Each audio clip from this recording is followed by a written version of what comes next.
Welcome to Yakabout.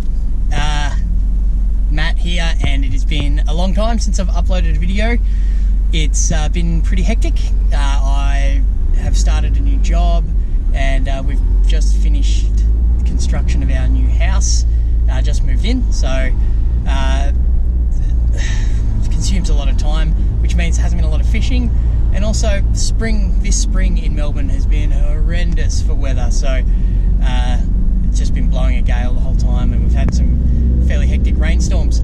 So I've got the day off. Had my daughter's kinder concert, so yeah, they sang some Christmas carols, and so I'm a bit late getting away. I'm on my way up to Blue Rock Lake, which is one of my favourite places to fish in Victoria, and just fighting my way through the traffic on the Monash. As you can see, there's a billion cars, and yeah, it's the Friday before the Christmas break, so there's a lot of people on the road, but hopefully there's not a lot of people on the water, and hopefully the bass are biting, so see how we go.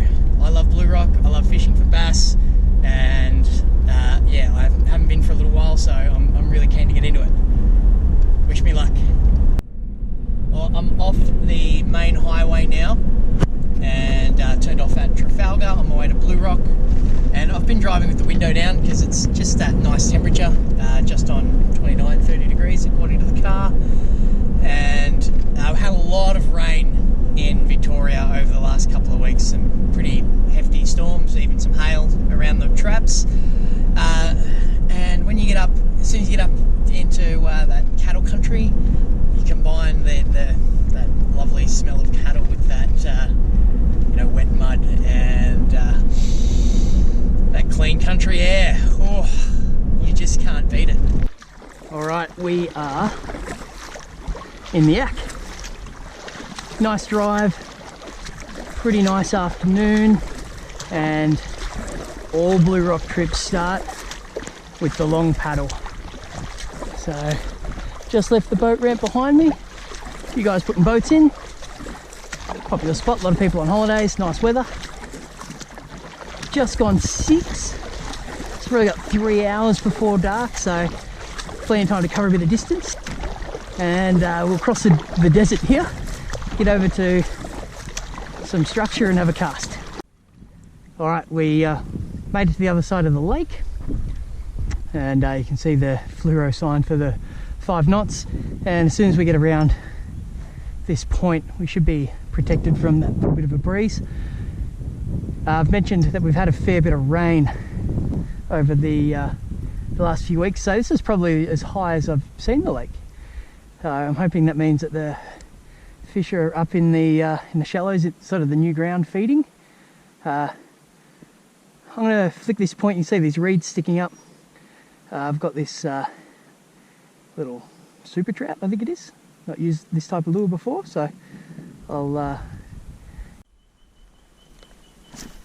okay, the plan for this afternoon is to fish the hard bodies around the points, and I'll vary my retrieves, some slow rolls and some jigs and pauses. Once the sun drops, we'll move to some surface. It's the sort of range of tactics that have served me well in the past here, so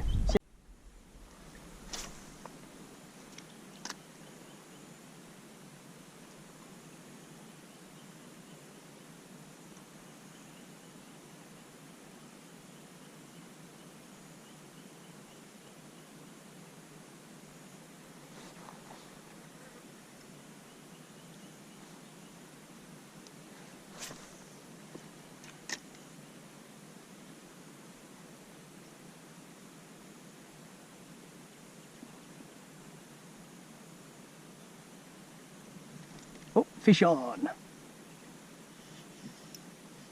Excellent. First fish for the day. Let's try and... He's not a big guy, but pretty happy to have a fish in the boat. Looks like a bass. There we go. Look at that. Come here, mate. Ripper. On the board. Grab that out of your gob. There we go. Beautiful little blue rock bass. Just working the shallow, shadowy areas here with the hard body. And yeah, he's only maybe 20-21 centimetres, but pretty happy. We'll let you go on this side, mate. And he's off. Beautiful. On the board. That's a good sign. Only been fishing for 10 minutes, so. Alright, I got snagged up in there trying to fish this laydown. And I'll tell you what, the benefit of a yak is just the access. Bit extra effort to paddle, but you're getting into these areas with tight water and in and around the structure, and yeah, you just access to more fish.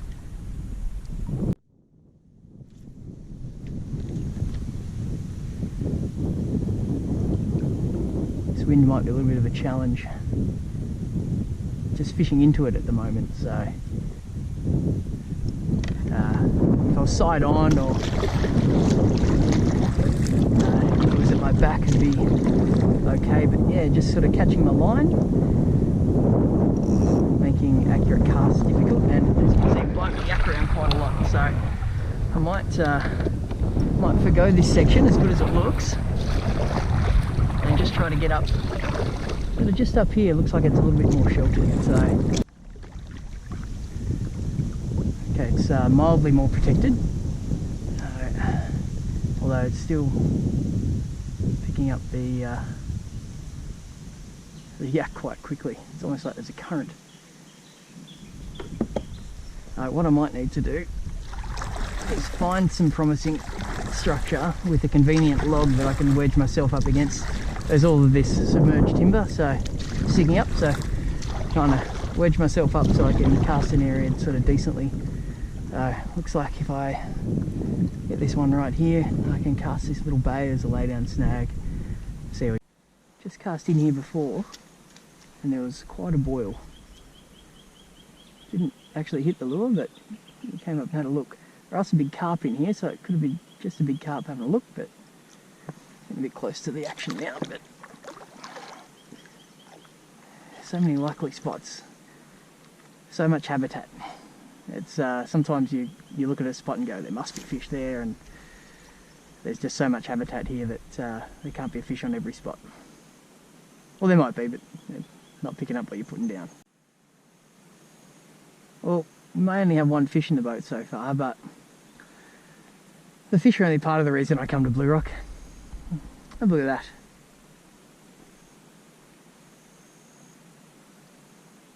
Just that softening light now and calm water.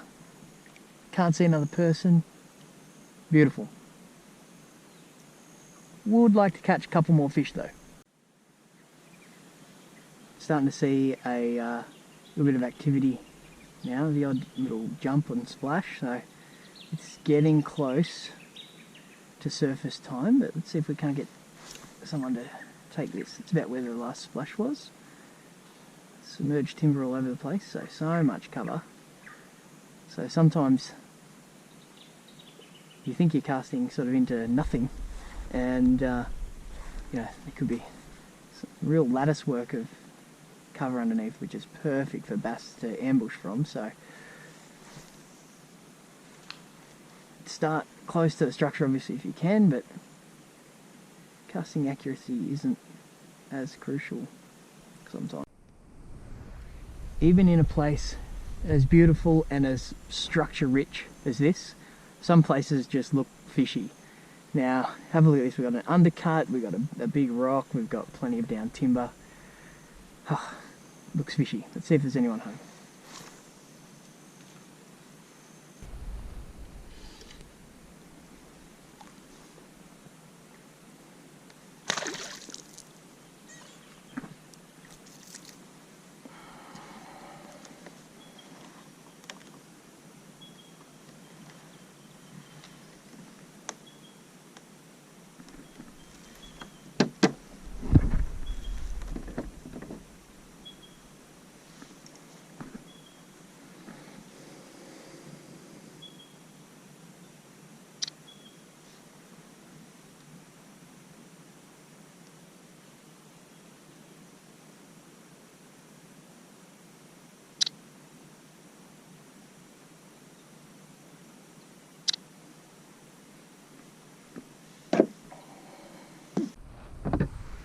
There we go. They are an aggressive species, and the problem with the small ones is the gill spikes and the dorsal spikes and the anal spikes. They're all quite close together, so don't like handling them so much. Tend to get spiked. There you go.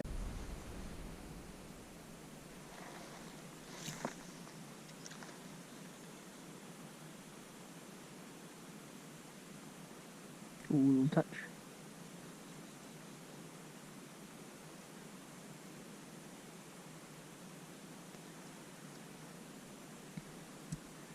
Someone doing a bit of hunting sort of off in the distance. Occasionally hear a bang. That's a carp plopping on the surface. There you go. Thought it was a platypus, but it's a big dirty carp. It's a fair sized fish.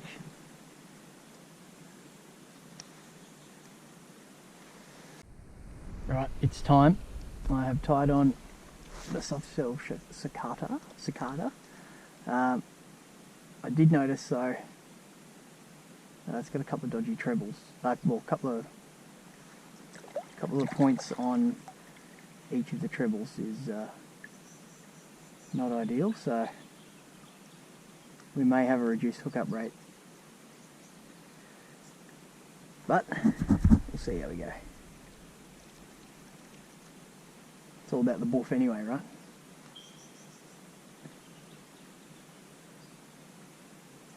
Lovely evening. Carp are jumping. Hopefully.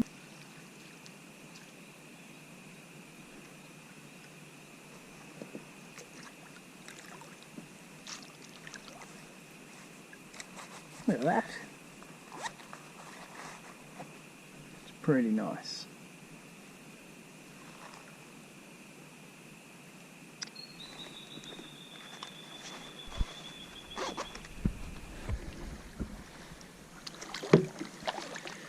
Okay, you probably can't see much at the moment, but that is shore. Zoom in. That silver thing there is my car, and there we go. We are back safe. Alright, that wraps up our little Blue Rock jaunt.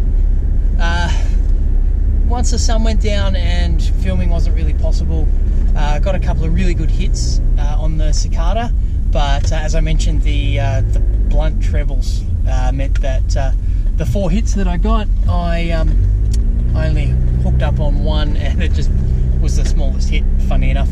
That's how it goes. So off to the tackle shop tomorrow, get some new trebles, and yeah, it's just part of maintenance, and I let that slip. Paddle back in the dark, sort of left my run maybe 15 minutes late, but yeah, just be careful when you're out there. It's easy to keep fishing and not really keep an eye on the time. Always want that one more cast. But yeah, that's Blue Rock. If you've not been to Blue Rock, get in and amongst it. That was a sluggish day. I've had slower days, I've had donuts, but I've had days where you know, it's a fish and cast at times. So but beautiful place, and get up here, and thanks for watching.